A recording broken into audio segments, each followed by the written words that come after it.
People want to know if Penn State is back. I don't know whether we ever left.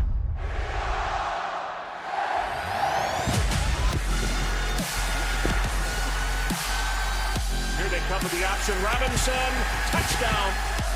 Here comes pressure. Smith is hit and sacked. The ball is loose.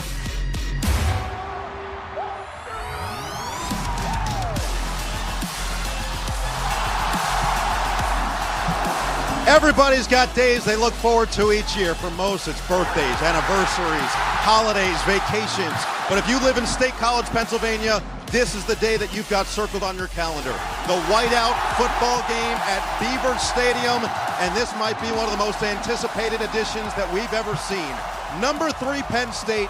Number 6, Oregon, ready to do battle, and the energy is already live. No Eagle, Todd Blackledge, Catherine Tappan, Terry McCauley, glad to have you with us here tonight.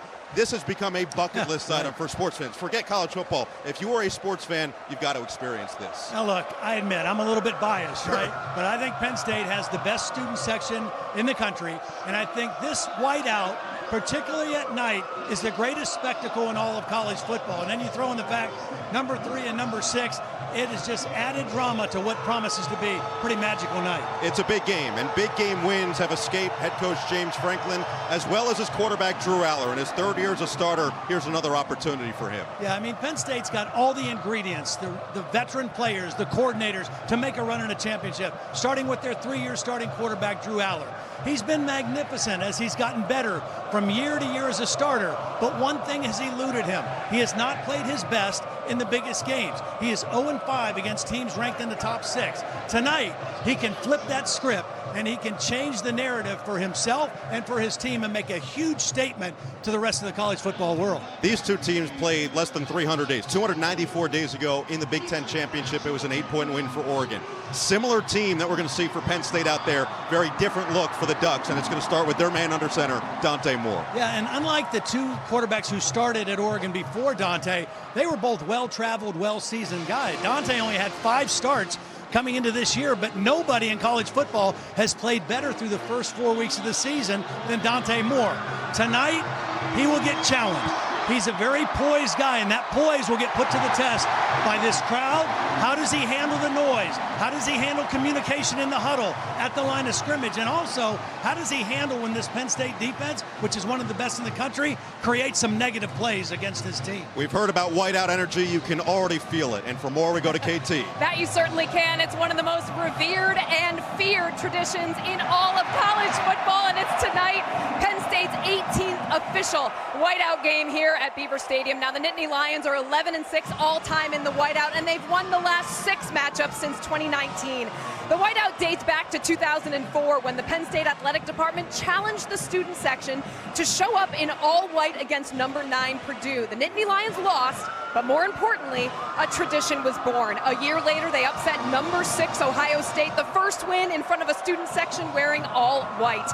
And in 2007, Penn State hosted the first official whiteout with the entire stadium involved, a 31-10 win over Notre Dame, but few bigger than tonight's matchup, just the second ever whiteout game against 2 top 10 teams with undefeated records and a championship campaign on the line. Noah.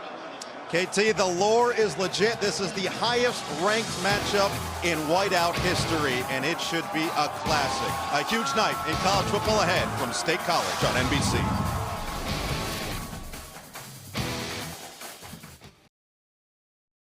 The following is a presentation of the Big Ten Conference.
Welcome to Big Ten Saturday Night, presented by Discover. As anticipated, a matchup you're going to find across the country. 3-0 and number 3 Penn State, 4-0 and number 6 Oregon. It's the whiteout in State College, and the Nittany Lions are ready to rock here at home in front of their fans.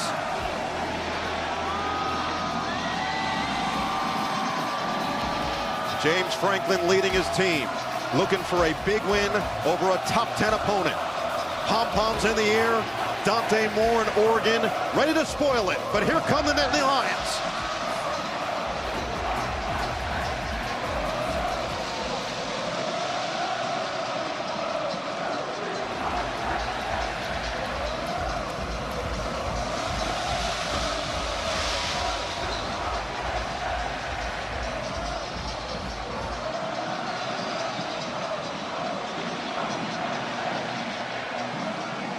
This rematch from the Big Ten championship game just a short time ago, 294 days since these two teams played last.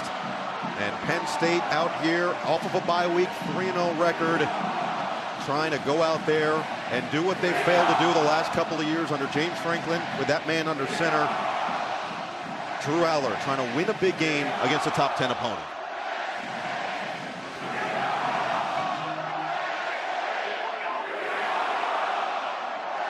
This team right here is going to embrace the challenge of this crowd, this energy, and try to put their best foot forward. It should be a heck of a battle between two top-notch teams.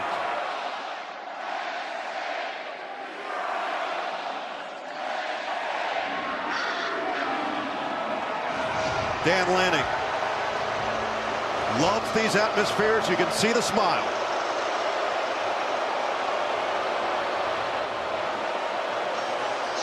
Let's go to KT. Coach, you've said this is the best atmosphere in college football. How can you use all this energy to your advantage tonight? Yeah, it's going to take all of us. Really talented team. Got a ton of respect for them. But this is why you come to Penn State for nights like this. The noise level will be at its highest when your defense is on the field. So what do they need to do to communicate effectively? Yeah, our defense relies on communication with the safeties and linebackers. So that's going to be critical. We worked on it all week long, but this is hard to recreate. And finally, what do you expect from your quarterback, Drew Aller, on this stage tonight? He's going to play with an edge. He's going to play with an edge. Awesome. Thanks, Coach. Simple words, simple execution, and we'll see if the third-year starter can get it done. He's going up against that man, Dante Moore, for this Oregon offense that is littered with talent. Not necessarily the same as what we saw last year, but they have ability at every position. Yeah, I love the tight end, Kenyon Sadiq. He's very similar to the guy Penn State had last year, and Tyler Warren. They will use him in a lot of different ways. Up front, I think this offensive line is better than they were a year ago. It starts with their center, Poncho, number 72. He's a returning starter, the only returning starter, and really is a critical piece of the leadership team. On defense for Penn State, lots of talent up front. Denied Dennis Sutton, a great edge rusher, but I really like Zane Durant, number 28 on the inside, a real disruptive force inside. And then in the back end, A.J. Harris, number 4, is an elite cornerback. He's only been challenged one time, has not had a chance to make plays. I think Oregon will try to attack him some tonight, though. This Penn State offense, again, led by the veteran signal caller Drew Aller. Yeah, again, an offense that I think really relies on their running game. Their offensive line, their running game, Nicholas Singleton and Katron Allen, both over 100 yards when these two teams met in December. And then up front, their center also, Nick Dawkins, returning starter, great leader, charismatic guy, and a good friend of his quarterback, Drew Aller. And then defensively for the Oregon Ducks, their two edge guys, Uiagalelei, number 10,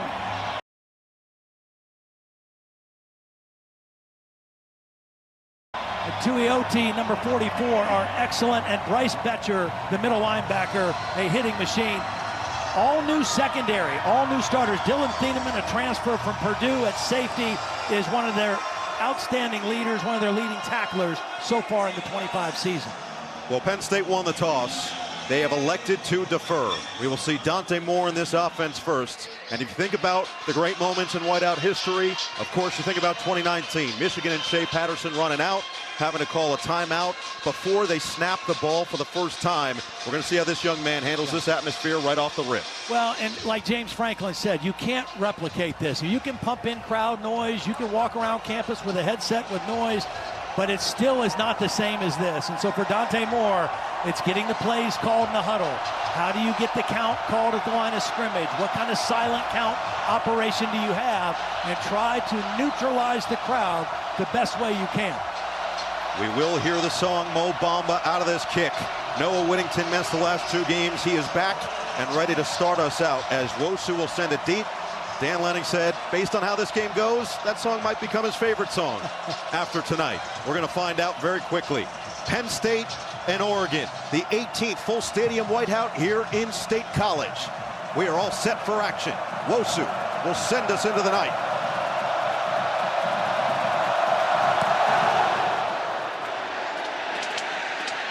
Touchback from the 25.